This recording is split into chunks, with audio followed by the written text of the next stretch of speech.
Blog Talk Radio.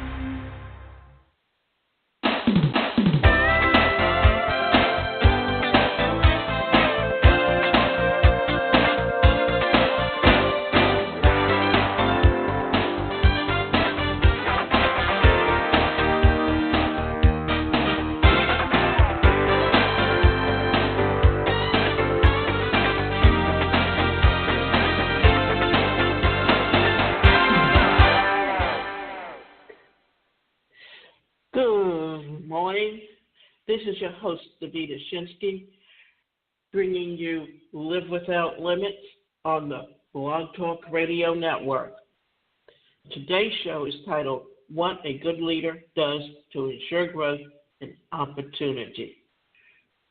For one thing, every time you start a business, you are always looking for opportunities to help your business grow.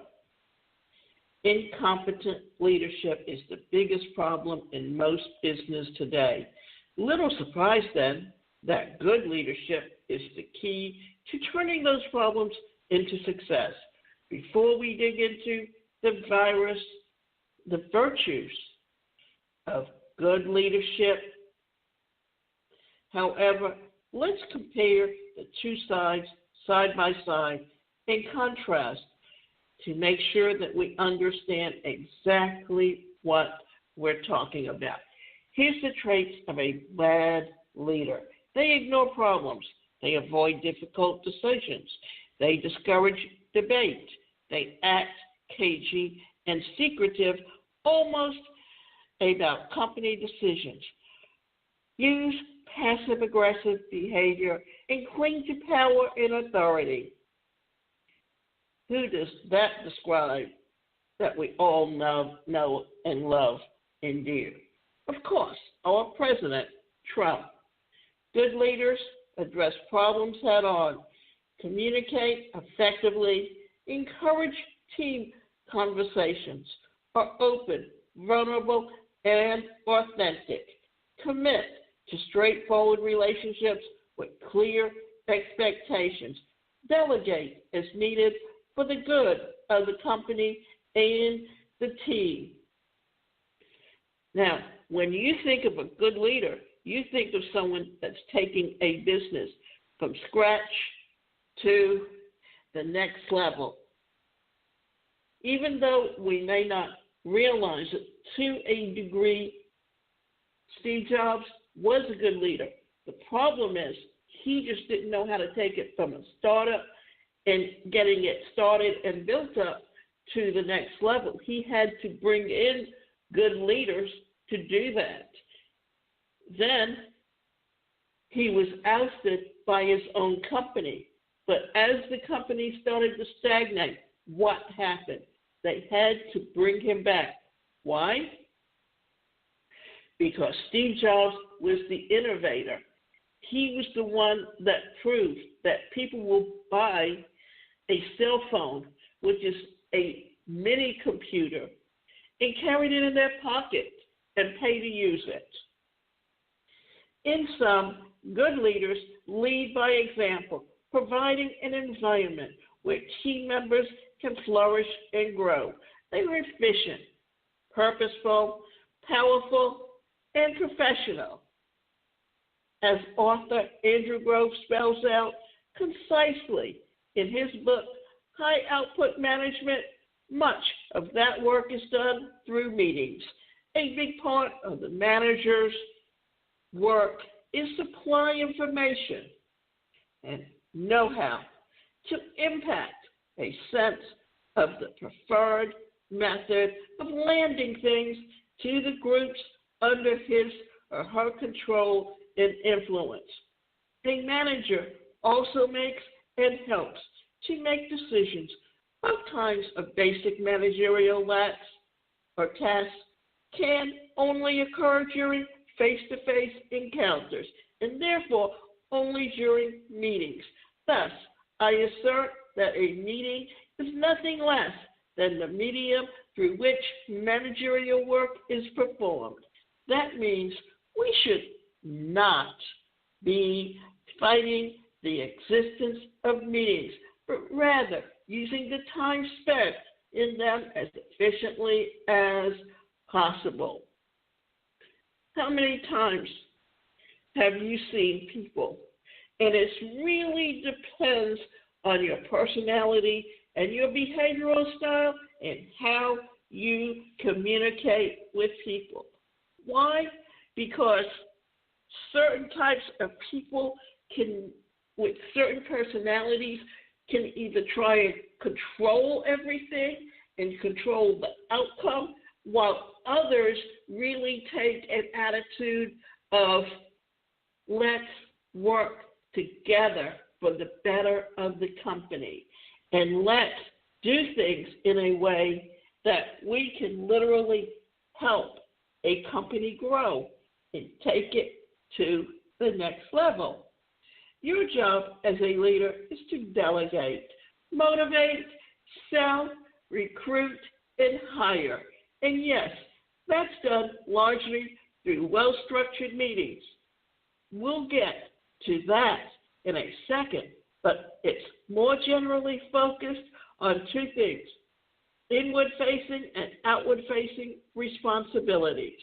Now, when you look at a corporation, what makes a corporation work is good leadership. And in the past, companies and corporations would literally hire independent contractors as trainers to come in and teach leadership skills. Today, that's not so, but you can always find courses online where they can teach you the leadership skills that you need so that you can, whether you are interested in being an entrepreneur and starting your own company, or whether you want to work with a corporation and literally grow into management. But also remember this: in corporations today, there are no guaranteed jobs anymore like there were in the past. You must support the internal operations of your business while simultaneously addressing external challenges and opportunities. A good leader manages both of these impeccably, never neglecting staff or customers. Let's get more granular, though, and to dig into the specific actions a good leader should take for both inward-facing and outward-facing success. Why not learn the skills you need to be a good leader? And delegation. I know that often solopreneurs find it hard to delegate, but the best way to do that is remember this. Just like you're a solopreneur and your specialty is in specific areas, why not look at it this way? If you delegate, then you can spend more time doing the things you really enjoy doing. Because if you try to do everything, then guess what's going to happen? You're not going to succeed. Because then you're going to want to do the things that you really enjoy doing first and keep putting off all those other tasks that are very much what makes a business run smoothly. And think about it. You don't really need to hire an assistant that works in your office, but you can hire and work with a virtual assistant. Why? Because they can do all that technical work that a secretary does, or an executive assistant, as they're called now.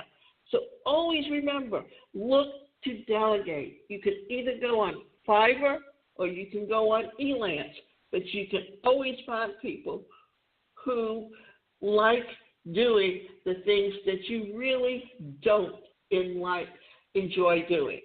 Internal, business-facing, a leader does these things. Leads weekly one-on-one meetings called goal, set, and review meetings. These should be held every Monday and take about 30 minutes per person.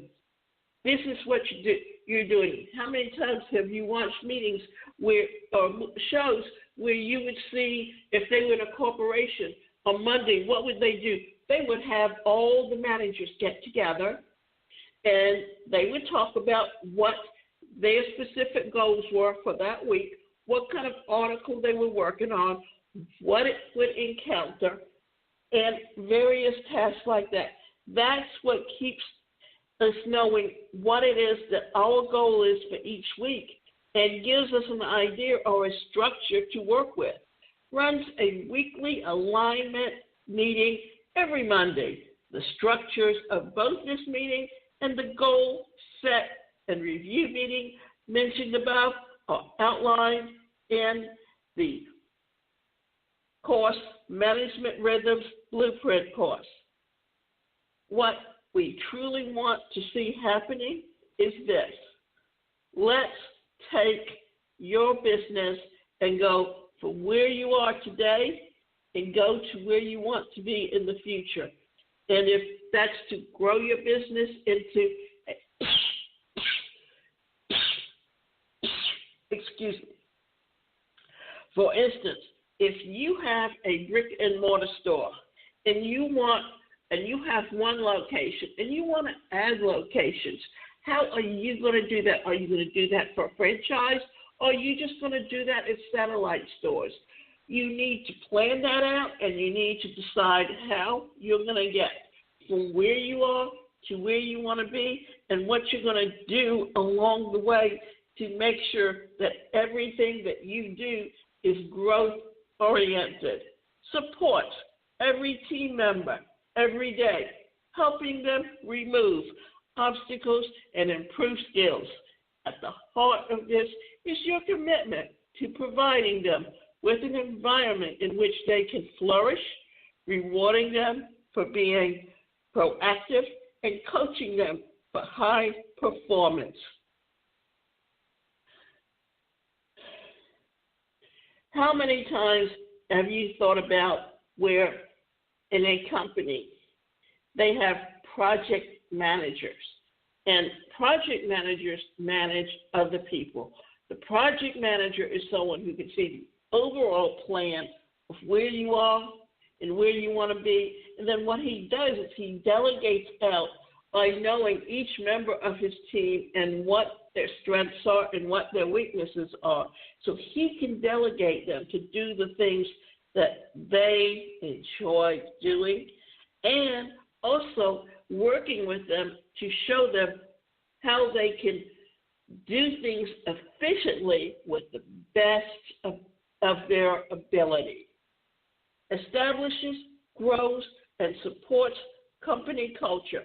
A good leader is keen to reward positive behaviors with public recognition and praise. When you have done the work for recruiting, hiring, and training great team members, they will be ready to flourish. Let them fly. In this case, you need to know exactly what skills each individual has when you hire them, and you need to know exactly how you expect them to fill into that position and what their job description is. And then you have to let them do their job and stop coming in and trying to dictate how they should do their job. Because remember, here's the letters that you should think about when thinking of a team: the creator, the advancer, the refiner, and the enforcer. What is that? That's the creator who has the ideas. The advancer takes all those ideas and refines them down, but then he'll pass them along to the next person who looks at them and sees even how he can make it more tight and more better. And then it's passed along to the person who actually knows how to make everything work. Holds the team to a high standards to ensure that the team makes These high standards have a clear baseline of what you expect and what you will not tolerate.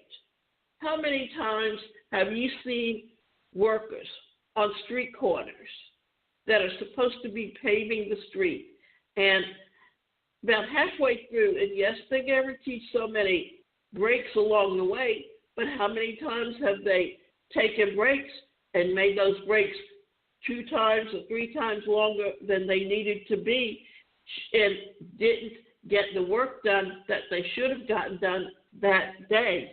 The idea is to manage, but don't overmanage, but make sure that everyone does what it is that they should be doing. So here's some tips on what you should not tolerate: poor work ethic, time theft, gossip, people who flake, passive-aggressive behavior, pessimists and skeptics, and doing the bare minimum of work. What you expect and receive are loyalty, high standards, teamwork, a can-do attitude, high-speed implementation, hard work, optimism, attention to detail. Now, what you also need to do is make sure that you know, or that every member of your team knows exactly what you expect from them, what you don't want to happen, and what you do want to see happen. Because what does this do? This brings to the team an expectation that we as a team can put forth the best product. How many times have you watched on ABC Evening News where they talk about Made in America? And what you'll see is they'll talk about the company, and then you will see all the workers that work there, and they all have the right attitude about what it is that they're doing and the importance of the business that they're in. Communicate consistently and effectively with your team. Proper communication provides clarity and prevents rumors. This goes for the bad as well as the good. If your company is going through tough times, you must not hide that from the team. If you do, it will only make things worse. After all, it's human nature to create stories that fill in the gaps. Consistent and effective communication keeps you in control of the truth. Plus, all communication leads to feedback. All feedback leads to better communication. Better communication leads to strong team building. This is the flow of the feedback system that accelerates and gets better with more communication. A great place to start is send out weekly emails or videos to your entire staff, letting them know that the state of the business. Give them an opportunity to provide feedback or send questions that you can answer directly. Why is this so important? Because you never know who on your team has a good idea that can make your product better. But not only that, what it does is think about it. And this is a really great example of what's going on, because think about it. In England, the monarchy is a business, even though you don't think of it as a business and how it has evolved, but they have a role to play. And yes, I understand that Harry wants to protect Meghan because of what happened to his mother, and he was too young to really protect her or understand what was going on. But at the same time, his preventing the media from getting stories. All it's done is created animosity between them. And what has happened? They've gone out and printed stories about her, whether they're true or not, just simply because they want news. Here's another thing to think about, and I can understand why she would not have much of a relationship with the half-brother and sister, but to demand of her father that if he wants a relationship with her, he cannot talk to her other brothers, his other children, that's wrong.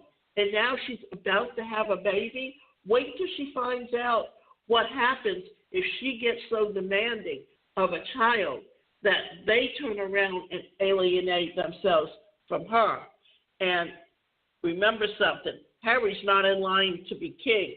So whatever happens in his lineage of children is not going to affect the monarchy per se, because they will not be working royals as they become adults like he is, because his father is going to be king. There's a fine line of you have to be open, because if people truly know what's going on in a company, then they're more likely to be loyal to the company. But if they don't know, they will go out and make up stories.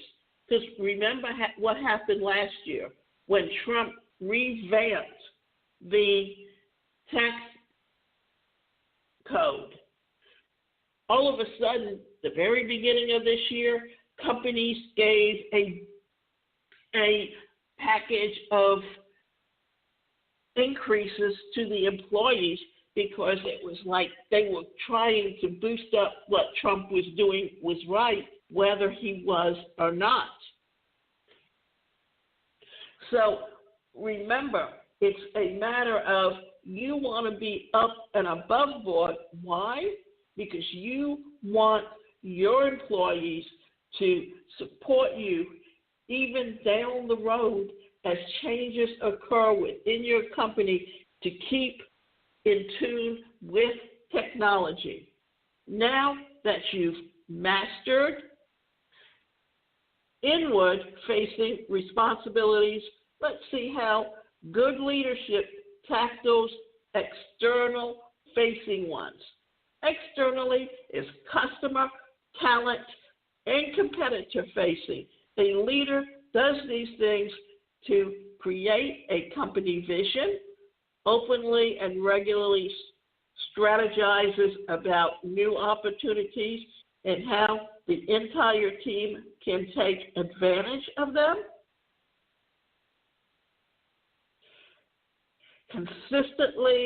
Constantly keeps an eye on new and existing talent. This includes identifying top-notch candidates for new jobs, recruiting high-achieving professionals, and supporting internal staff with ongoing educational options, benefits, compensation, and growth opportunities. You want to make sure that when you hire top management people, that you keep them. So you have to be aware of what's going on and how you can take all of these things and put them together to make your company viable. Increases the awareness of the business in the marketplace via well-crafted marketing. Regularly sells the business and its products, services to the marketplace. A good leader will also be willing to change sales tactics, audiences as needed to secure more revenue. A lot of the iteration ideas will come from team members. Here's the bottom line. Good leaders, the kind of leadership that foster innovation within and inspiration without.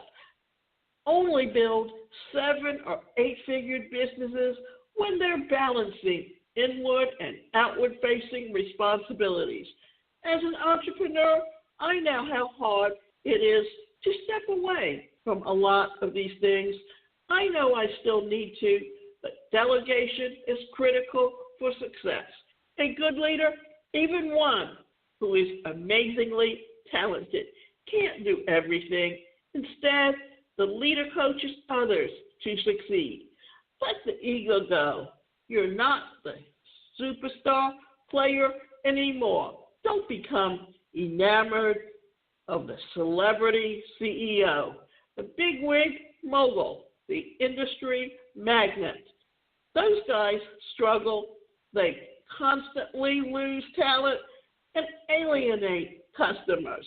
But the best CEOs are more than willing to drop the I into team. Those are the inspirational leaders who work behind the scenes to support their teams. There are many well-known leaders who have learned this through the years of company ownership. Richard Branson, founder of Virgin, once said, "In business, know how to be a good leader and always try to bring out the best in people." It's very simple. Listen to them, trust in them, believe in them, respect them, and let them have a go. Sheryl Sandberg, the COO of Facebook, echoes, leadership is about making others better as a result of your presence and making that impact last in your absence. This approach to leadership isn't new. In fact, centuries old. 5th century philosopher Lao Tzu wrote, "A leader is best when people barely know he exists. When his work is done, his aim fulfilled, they will say, 'We did it ourselves.'" There's a reason this kind of leadership has lasted a millennia. At the end of the day, a business or organization is not about you. It's not the pathway to adoration or a following. As a leader, you're tasked with building something much bigger than yourself, a business that positively impacts the lives of others and both your customers and team members. So print out the list that I gave above and take them to your computer or desk. Read them over and over every day. Remember, it's up to you to make the choices. Are you going to be one of the best leaders for your company? Are you going to help your business grow? Or are you going to be a bad leader? Remember, here's the traits of what a good leader is. They address problems head on. They communicate effectively. They encourage team conversations. They're open, vulnerable, and authentic. They commit to the straightforward relationships with clear expectations, and they delegate as needed for good company and the team.